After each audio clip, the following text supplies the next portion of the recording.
continued until the day that their father, fearful of competition, chased them out of the family group.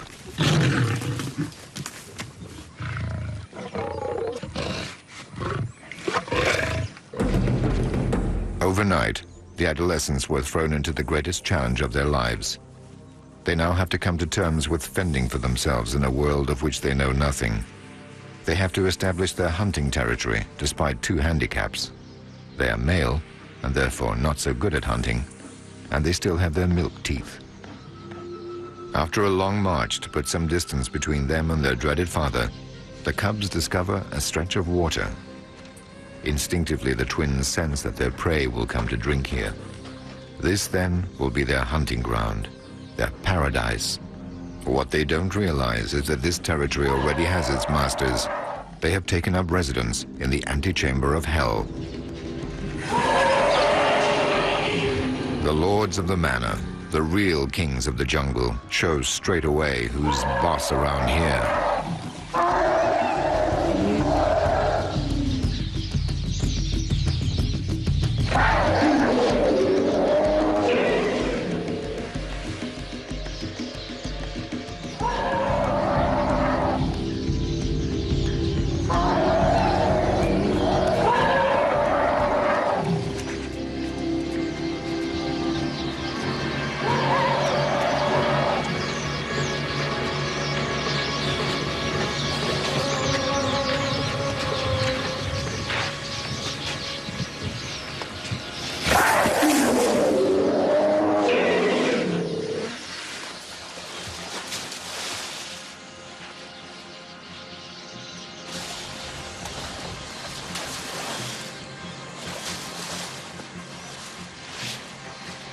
Despite their thirst, the twins have to give way and restrain themselves from drinking in the company of the giants.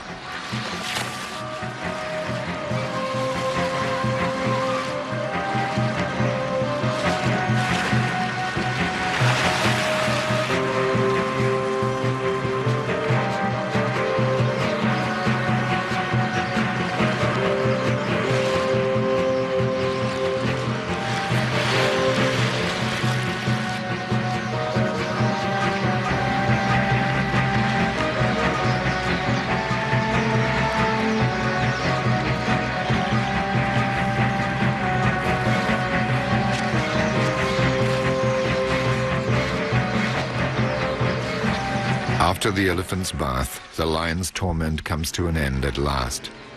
This lake is the sole oasis in this sun-scorched corner of the savannah.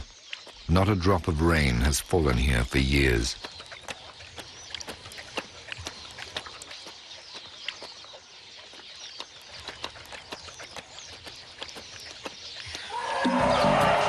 Having established their authority, the elephants lose interest in the brothers and set off into their savannah playground.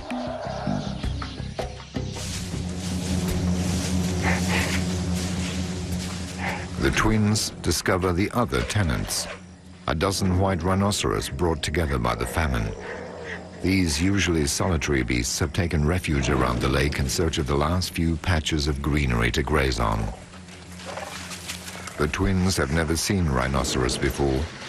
They don't know whether they're edible or dangerous and look for the chinks in their armor. Peaceful by nature, the rhinos rapidly give way to panic, which doubles the lion's excitement.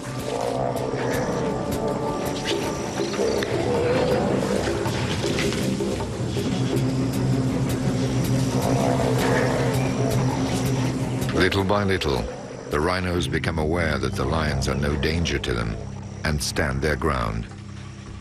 The balance of power begins to shift.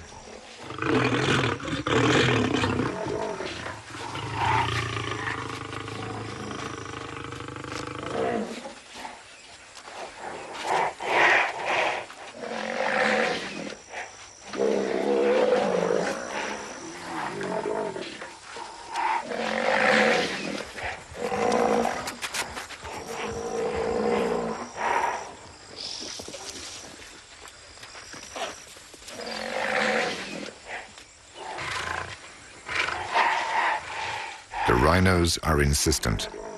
The lions are obliged to leave their territory.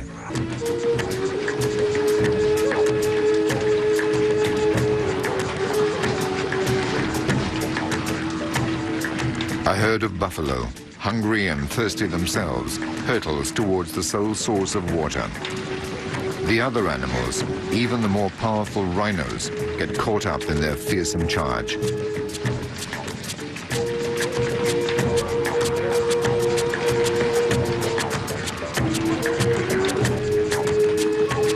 The dominant males take the lead. They will graze the choicest grass. In the cloud of dust behind them, the weakest bring up the rear. They will become easy prey for the predators.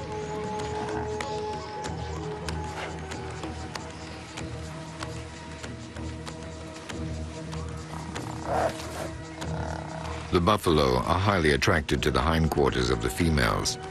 Some simply rest there, others mount them. The smallest are looking for somewhere to suckle.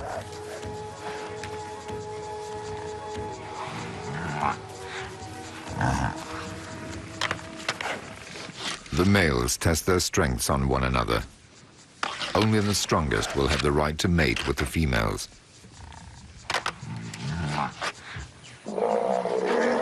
Around the lake, overcrowding reigns. Everyone's living space dwindles.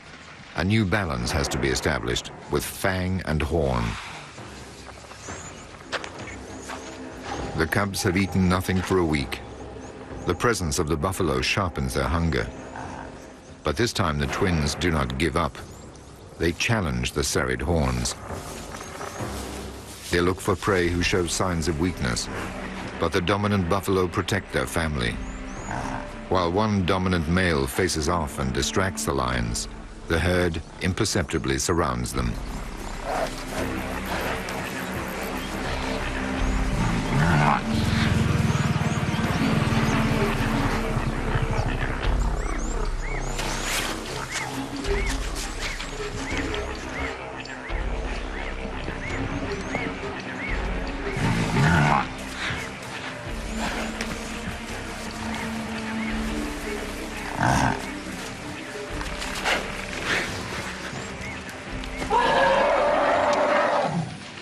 The elephants seize the least opportunity to remind everybody of their dominant position. Their intervention saves the lions from being encircled.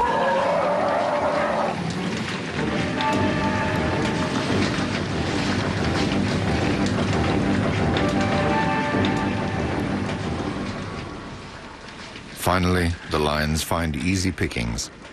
At the feet of the rhinoceros lies the body of a stillborn buffalo calf. However, the rhinos are as curious as they are short-sighted. There's a lot of coming and going around the abandoned body as the lions and the rhinos test the balance of power. The herbivores are protecting their last patch of grazing. The carnivores have nothing else to get between their milk teeth.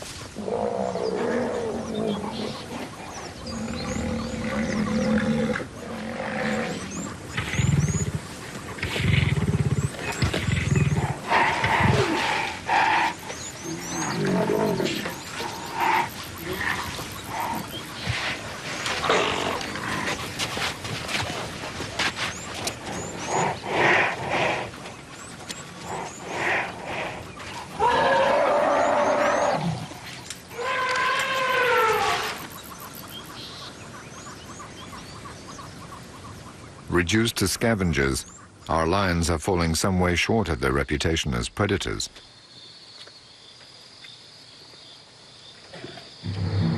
Slyly, the buffalo have taken advantage of nightfall to entrap the lions.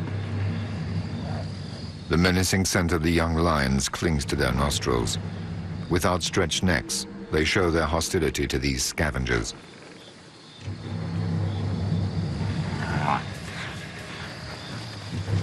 The lions are surrounded. For all their proud demeanor, they opt for a strategic withdrawal.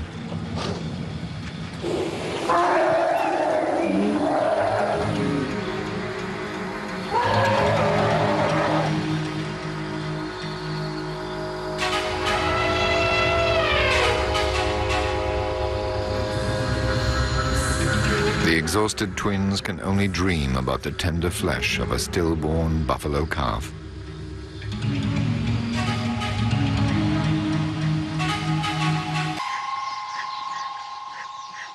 drought has scorched the grass right to the roots. The rhinos are all but maddened by hunger pangs. The overcrowding beside the lake makes them more aggressive. Even within family groups, one will fight another for a little bit of territory, a shaded corner, or to be the first to take a drink.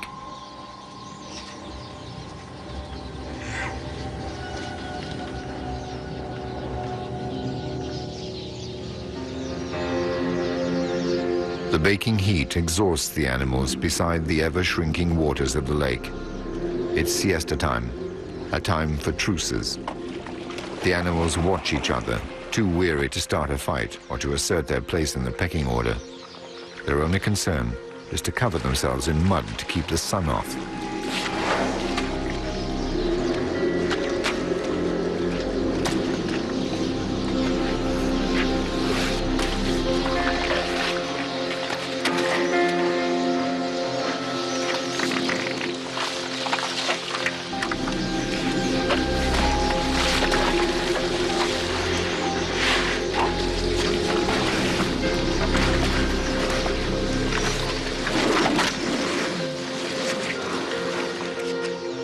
To get rid of the parasites, each has to do the best he can.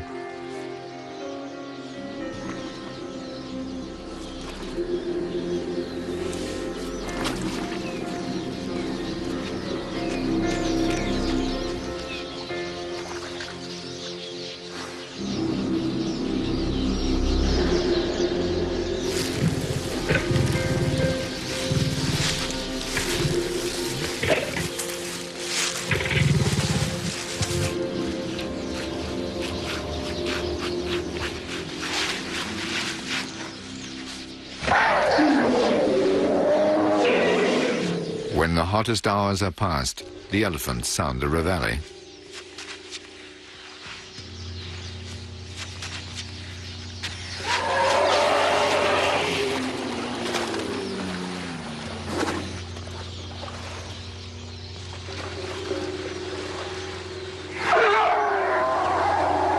In their capacity as the lake's policemen, they get everybody back on their feet, even the most unwilling.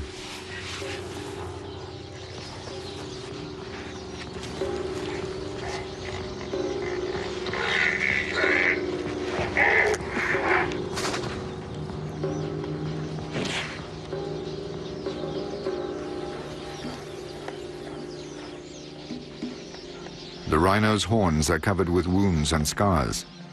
What other dramas are being played out around this lake?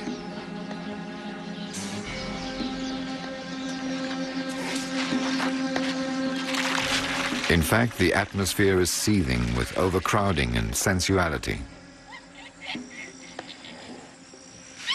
This elephant is an orphan. At 10 years old, growing out of adolescence, he's having trouble controlling his first sexual urges. At this age, elephants are too young for the females, so they practice with other young males. This one can't find a partner, so he persecutes a young rhinoceros instead.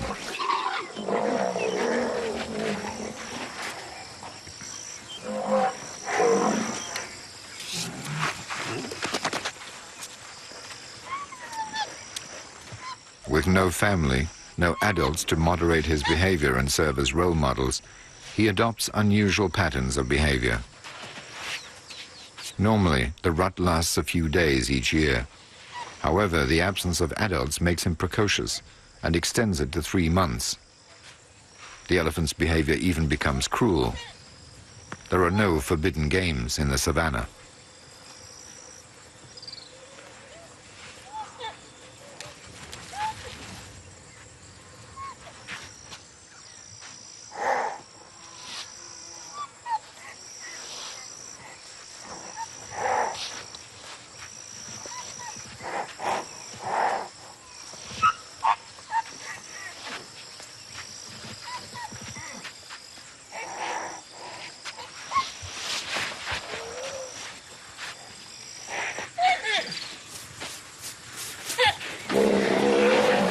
The mother, infuriated by her baby's complaints, finally intervenes.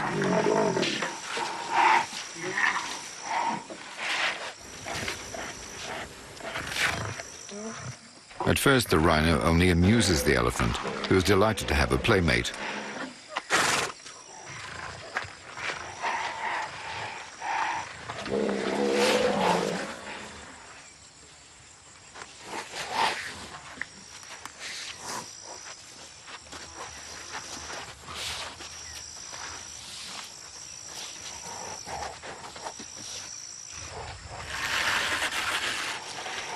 Then the rhino's resistance finally makes the elephant angry.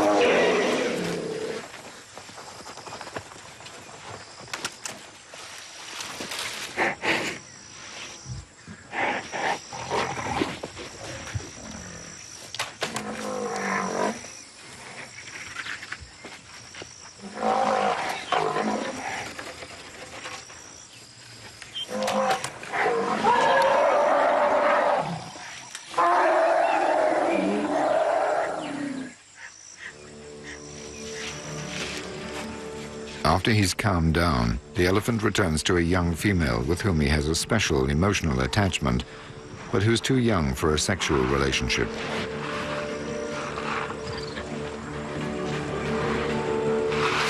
They caress each other with their trunks, murmur in each other's ears, and knot their trunks together.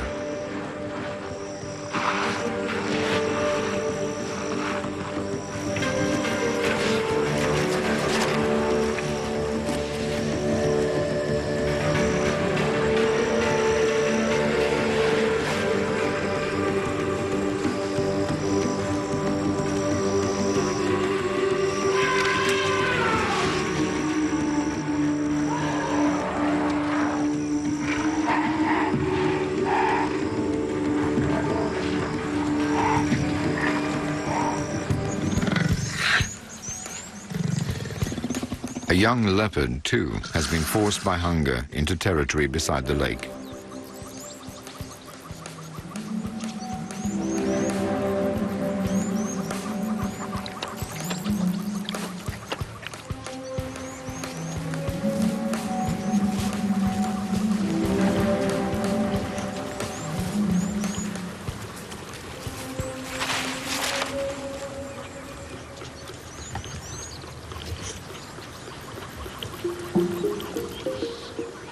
A monkey on the other side of the water attracts his attention. The leopard sharpens his claws before setting off in search of prey.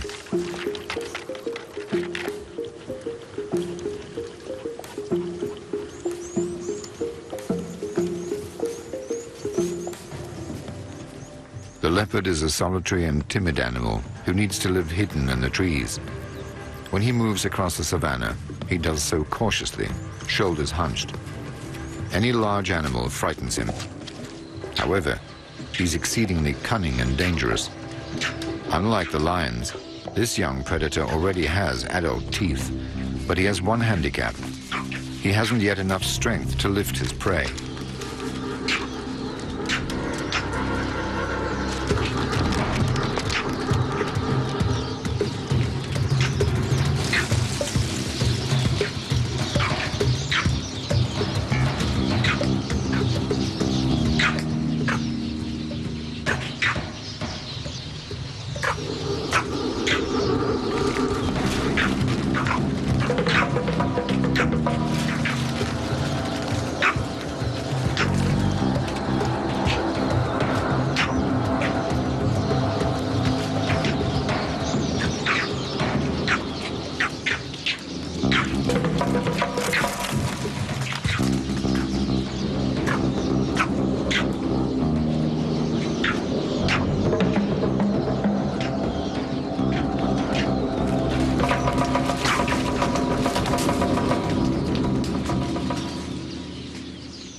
The leopard might have satisfied his hunger had not the elephants chosen exactly this spot to uproot some trees and chew on their moist foliage.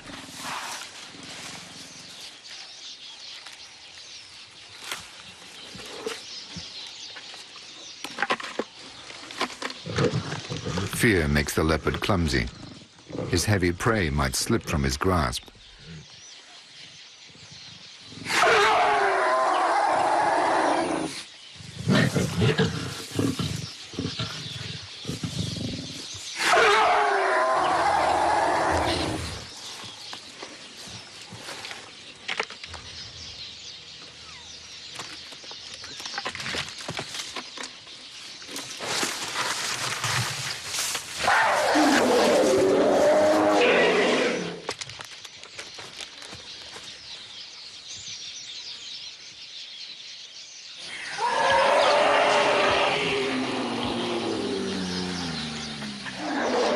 Out of playfulness or provocation, the elephant strips the branches in which the leopard is hiding.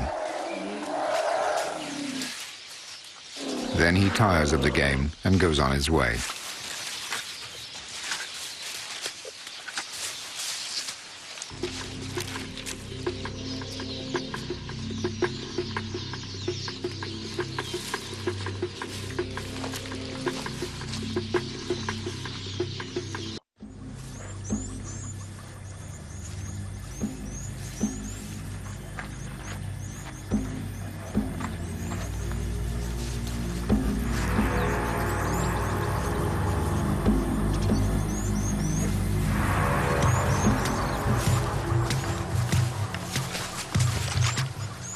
The leopard hides his meal in the tree, but the carcass is too heavy for him to carry right to the top.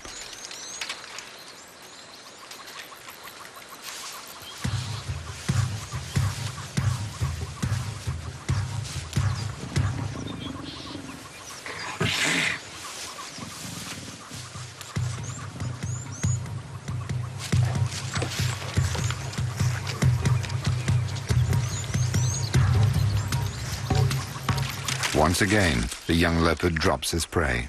It catches on a branch out of the lion's reach.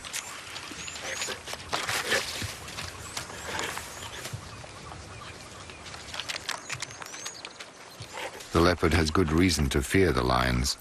They climb trees.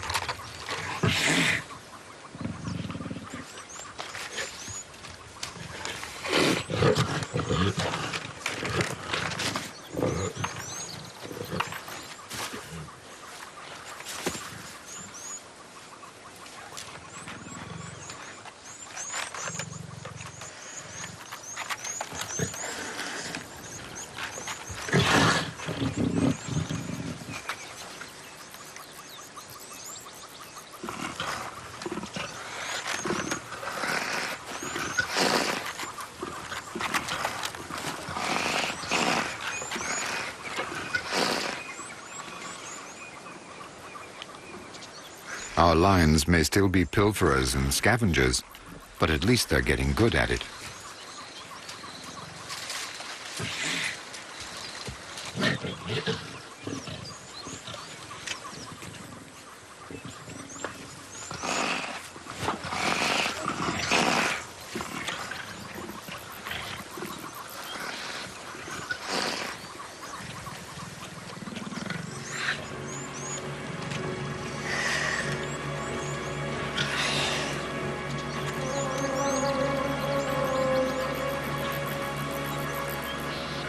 After their meal, the lions leave the frustrated leopard at the top of his tree without so much as a backward glance.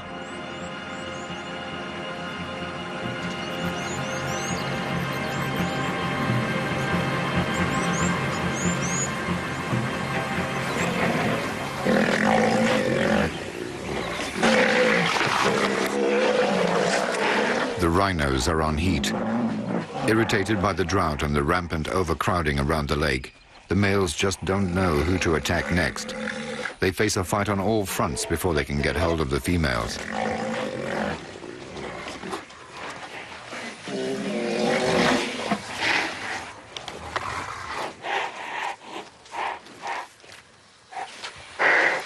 When they finally manage to persuade a partner, their coupling can last a whole hour.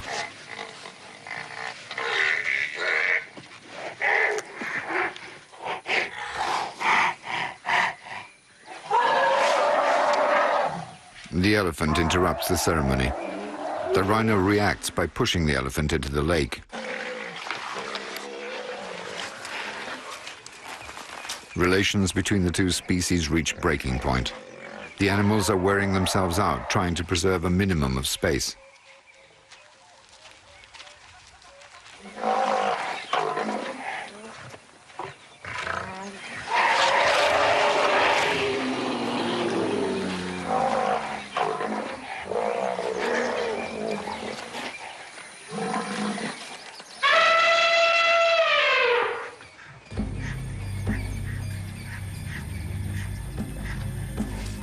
Although he's sole master of the field, the elephant keeps his weapons at the ready. Only nightfall restores calm.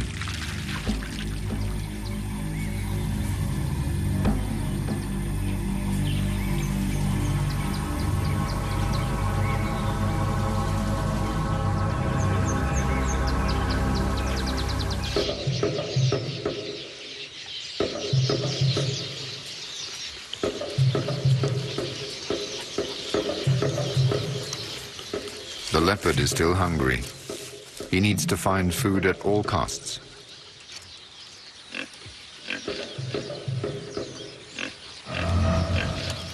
A warthog would do nicely.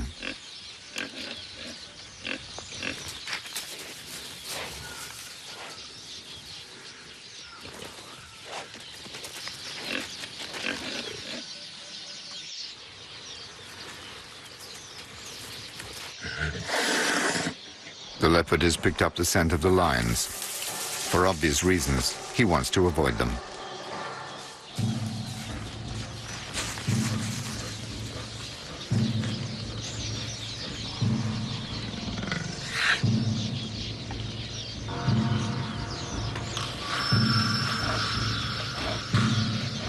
The lions have located the warthog's burrow.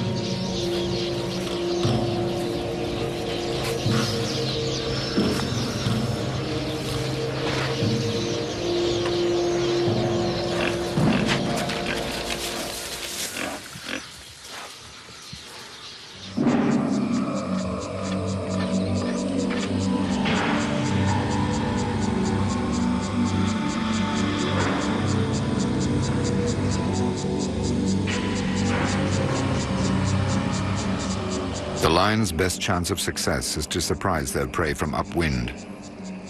They run out of breath very quickly, so they need to get to within 20 meters, ready to pounce.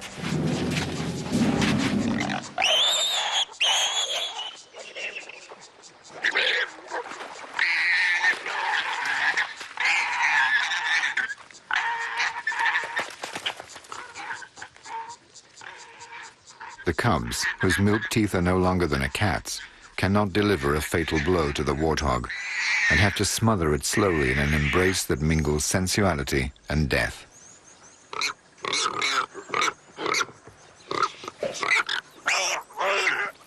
This hunt means that the lions have shaken off their status of thieves and scavengers. They have become predators, but their purgatory is far from over. They've forgotten the menacing presence of the other large animals drawn together on the overcrowded banks of the lake. They will not put up with young lions in their territory who, one day, might turn against them.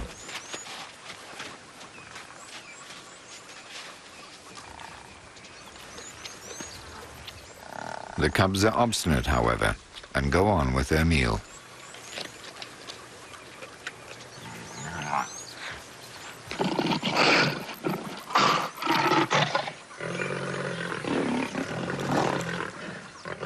Though fearful, the twins pluck up courage and make a move in the direction of the females, the weak point of the herd, prompting the start of a stampede.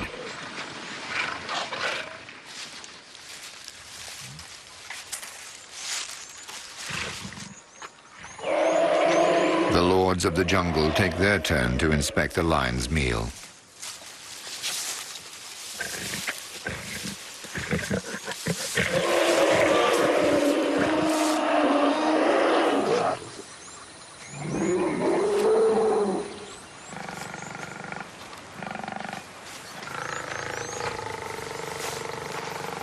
The elephant shows his disgust at the meat and covers it with earth.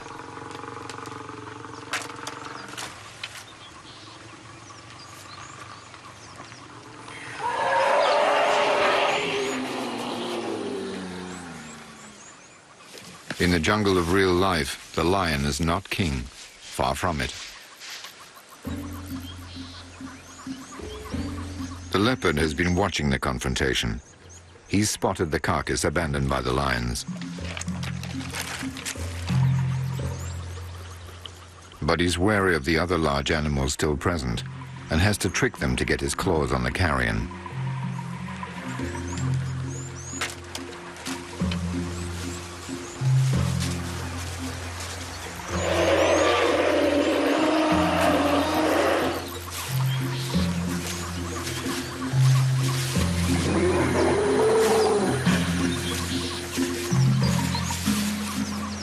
Now, it's his turn to be a scavenger. Sweet revenge on the lion cubs. The leopard never eats his kill on the spot, even if he's ravenous. He needs privacy. The scent of other animals makes him nervous and indecisive.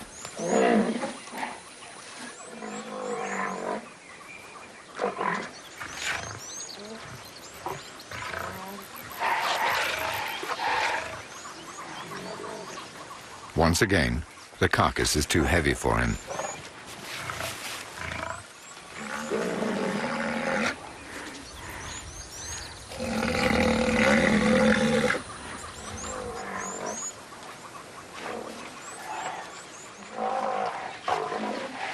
And the carcass ends the day between the legs of the rhinos.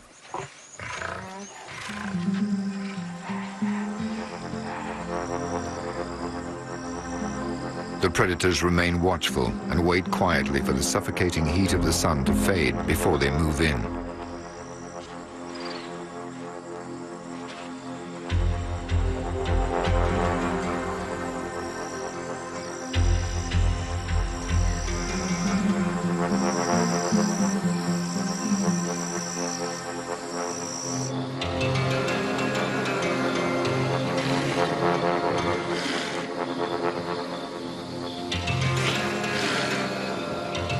A big cat that has tasted its own kill will never abandon it. So tonight, the lions, who have just made their first kill, will have to recapture their trophy. That will be the proof of their skill, or it will be the end of them.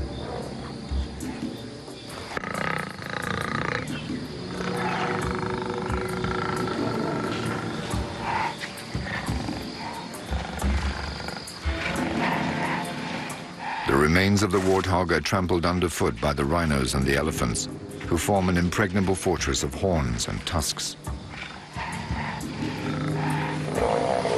As soon as the twins start their approach, the rhinos move into triangular formation and advance one at a time, so there's always a sharp horn at the corners.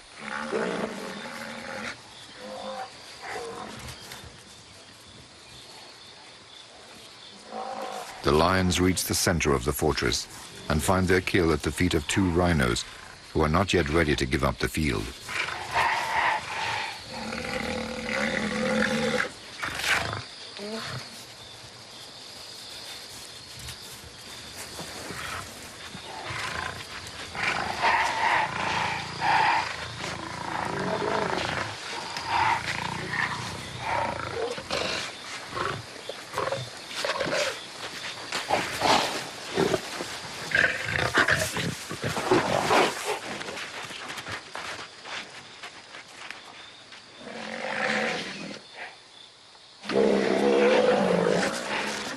The lions have learned that two heads are better than one.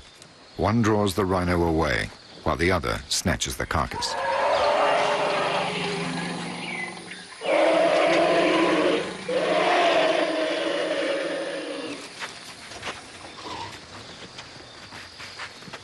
When the elephant threatens them, they play their trick a second time. One sells the dummy, the other carries off the prize.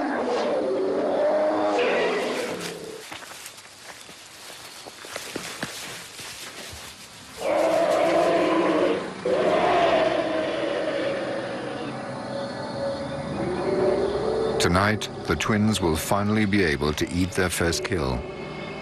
They have fully qualified as predators and have managed to impose themselves on the parched lakeside.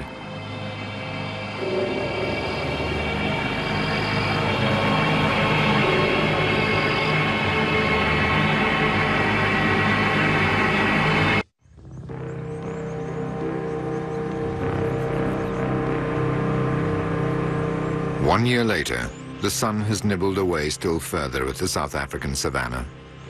The twins have grown, and their incisors have become fearsome weapons. The full mane and beard means that they're approaching adulthood. They are 3 years old and still very affectionate towards one another. However, their playful appearance hides a pair of killers. They are rumored locally to have seriously injured a woman and a young girl. Today is a day for the hunt. They roll in the droppings of the elephants and the rhinos to polish their coats and camouflage their scents.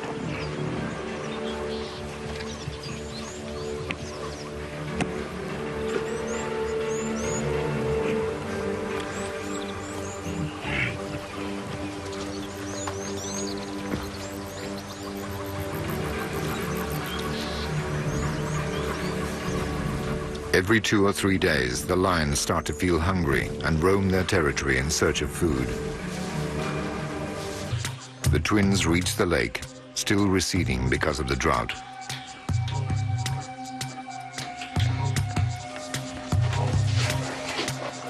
The rhinos are becoming more and more numerous. After 16 months gestation, the mothers have given birth. The babies are ideal prey for the lions.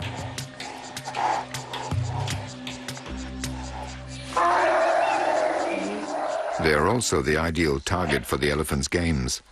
But this baby, a real fireball, is not ready to let them have it all their own way.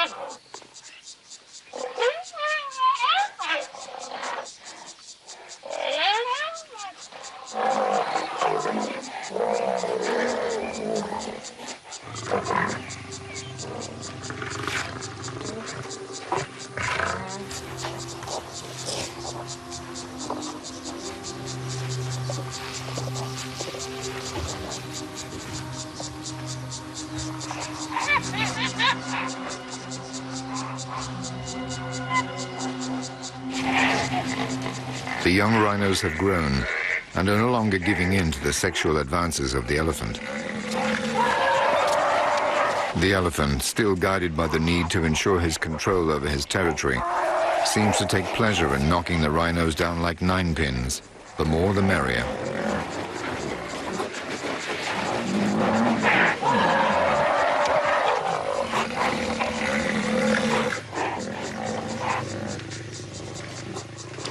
His behavior is quite outrageous, and he doesn't know when to stop.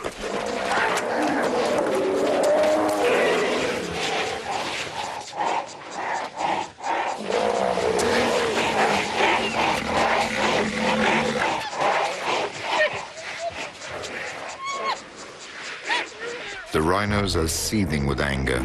They gang up to face the elephant, not giving him a moment's rest.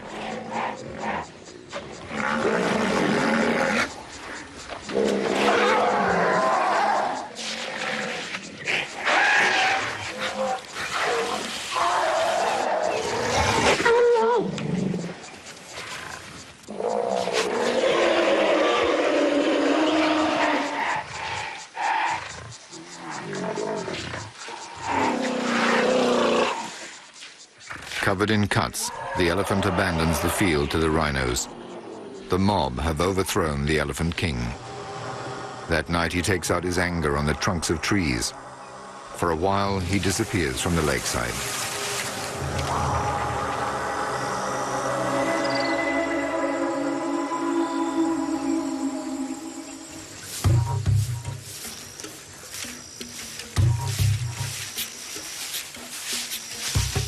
The twins survey the borders of their territory.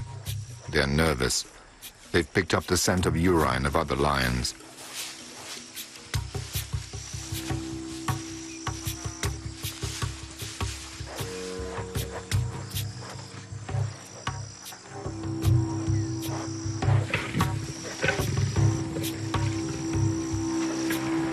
Four males of the same age, drawn to the lake by the drought, enter their territory.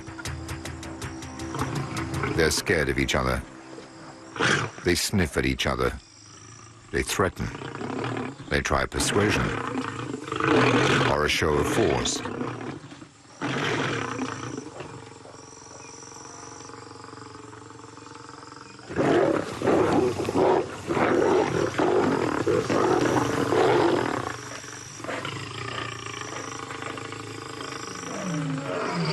Finally, the matter is resolved peacefully. Caresses are exchanged, and one of the twins is recognized as dominant. They sniff his hindquarters as a sign of acceptance.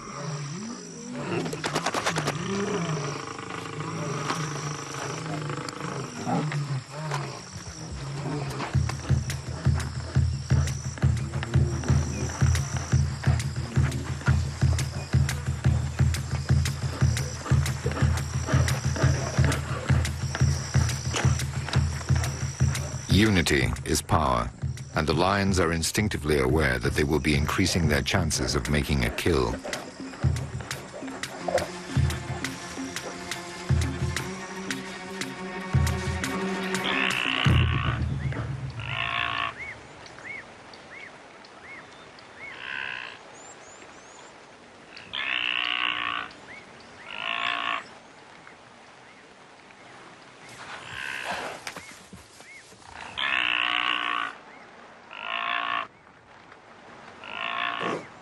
The wildebeest are returning from a long and exhausting migration.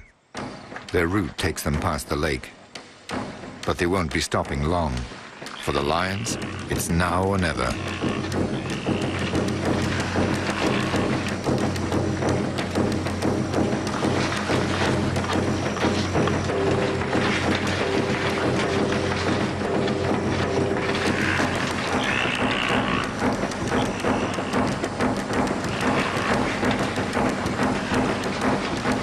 After running 300 meters, the lions are winded. They take it in turns to force the wildebeest into a trap.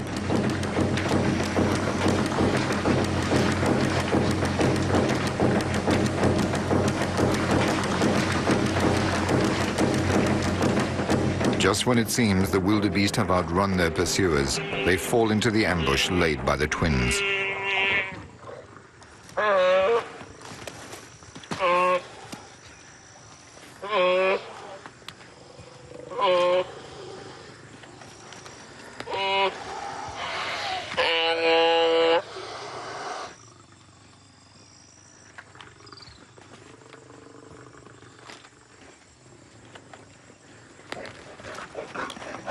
The newcomers, exhausted by the chase, demand their portion. But the twins have not yet learned to share.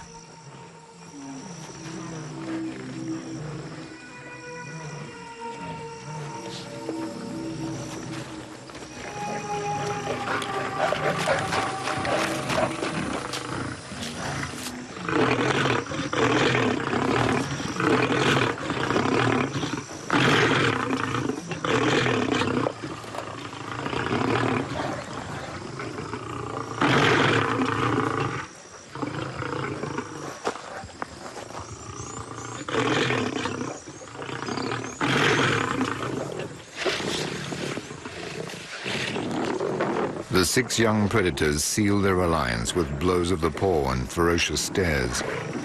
United, they push themselves to the pinnacle of the animal hierarchy. Faced by the drought that is covering the savannah with a blanket of suffering, all animals are equal, even the lions. Hunting alone and isolated, the lion has little of the king of the jungle about him. But in a group, they are invincible. Our twins and their new comrades have many good days before them in the territory around the lakeside.